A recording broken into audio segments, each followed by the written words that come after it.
அனைவருக்கும் துர்கா தேவி சரணம் சார்பாக இனிய வணக்கங்கள்.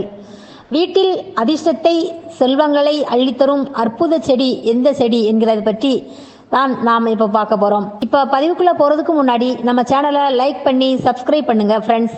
மறக்காமல் பக்கத்தில் இருக்கிற பெல் ஐக்கானை கிளிக் பண்ணி ஆல் என்ற ஆப்ஷனை ப்ரெஸ் பண்ணுங்கள். அப்போ தான் நம்ம பதிவில் வரும் ஒவ்வொரு பயனுள்ள தகவலும் உடனுக்குடனே உங்களுக்கு நோட்டிஃபிகேஷனாக வரும். வீடியோவை ஸ்கிப் பண்ணாமல் பாருங்கள் ஃப்ரெண்ட்ஸ். நம்ம வாழ்க்கையில் எல்லா விஷயங்களிலும் பணம் பொருள் எல்லாமே தேவைப்பட்டாலும் இன்னொரு முக்கியமான ஒன்று என்னன்னா அதுதான் நமக்கு அதிர்ஷ்டம் என்று சொல்லுவாங்க. இந்த அதிர்ஷ்டத்தை கொண்டு வருவதற்கு வீட்டில் என்னென்ன செடிகள் வளர்த்தால் நமக்கு அதிர்ஷ்டம் உண்டாகும் என்பதை பற்றி நாம் அனைவரும் இந்த பதிவில் தெளிவாக தெரிந்து கொள்ளலாம். அனைத்து சகோதர சகோதரிகளும் வீடியோவை கடைசி வரை பாருங்க ஃப்ரெண்ட்ஸ். நித்திய கல்யாணி என்பது உயர்ந்த புஷ்பம், அதனால அதுக்கு பெயரே நித்திய கல்யாணி. நித்திய என்றாலே தினம் என்பது பொருள். நித்தியம் என்பது எந்த நேரமும், கல்யாணி என்றால் செழிப்பு என்று அர்த்தம்ங்க. எந்த நேரமும் பிரகாசமாகவும் செழிப்பாகவும் இருக்கக்கூடியதுதான் நித்திய கல்யாணி என்று பெயர் வந்தது. சிலர் இந்த செடியை சுடுகாட்டில் பூக்கிற பூ என்று சொல்லுவாங்க. அப்படியெல்லாம் கிடையாதுங்க, அது முற்றிலும் தவறானது. இந்த செடியானது சாம்பல் சத்து நிறைந்த இடத்தில் வளரக்கூடியது. அதனால பலரும் பலவிதமாக பேசலாம். நித்திய கல்யாணி பூக்கிட்ட ஒரு பெரிய விசேஷம் என்னன்னா அதுக்கு சீசன்கிறதே கிடையாதுங்க. எப்போதும் பூக்கக்கூடிய அற்புதமான செடி. இப்போ மற்ற செடிகளை எடுத்துக்கிட்டோம்னா அவை பூ பூப்பதற்கு என்று சீசன் உண்டு. எப்போதும் பூக்கள் இருக்காது.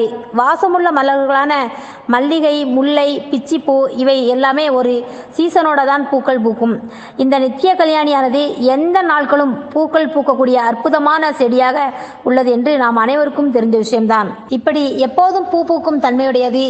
இன்னொரு விஷயம் என்னன்னா, எந்த இடத்திலும் எந்த மண்ணிலும் அவை தழைத்து நின்று செழிப்பாக பூக்கள் பூக்கக்கூடிய தன்மை உண்டுங்க. ஒரு செடி வைத்தால் அதை வைத்து நிறைய செடி அதன் விதையிலிருந்து உருவாகிவிடும். அதன் பூக்களானது பார்க்கவே அழகாக கண்கொள்ளா காட்சியாக இருக்குது. மட்டுமல்லாமல் அதிர்ஷ்டத்தை உண்டு பண்ணி செல்வ வளத்தை நமக்கு அதிக அளவு உருவாக்கி கொடுக்கும் தன்மையுடையதுங்க.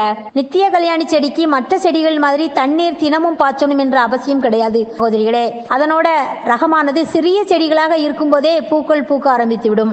இன்னொரு விஷயம் சொல்ல போனா, சொர்க்கத்தில் எல்லா பூக்களுக்கும் இடம் கிடையாதுன்னு சொல்லுவாங்க.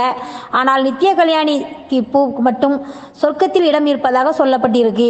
நாம இந்த செடியை திங்கள் கிழமையாக இருக்கட்டும் அன்றைய தினம் அந்த செடியை வேரோடு பிடுங்கி இன்னொரு இடத்தில் கொண்டு வேரை மட்டும் தனியாக வைத்து செடி தனியாக வேர் தனியாக பிரித்து வேரை மட்டும் நல்ல தண்ணீரில் அலம்பி மஞ்சள் நீரை வைத்து சுத்தம் பண்ணி தண்ணீர் வைத்து மீண்டும் அலம்பி அவ்வேரை கொஞ்சம் உலர வைத்து நம் வீட்டில் பீரோவில் வைத்தால் நமக்கு அதிக செல்வ வளத்தை அள்ளித்தரக்கூடிய ஒரு அதிர்ஷ்டமான செடி என்றும் சொல்லலாம் சகோதரிகளே.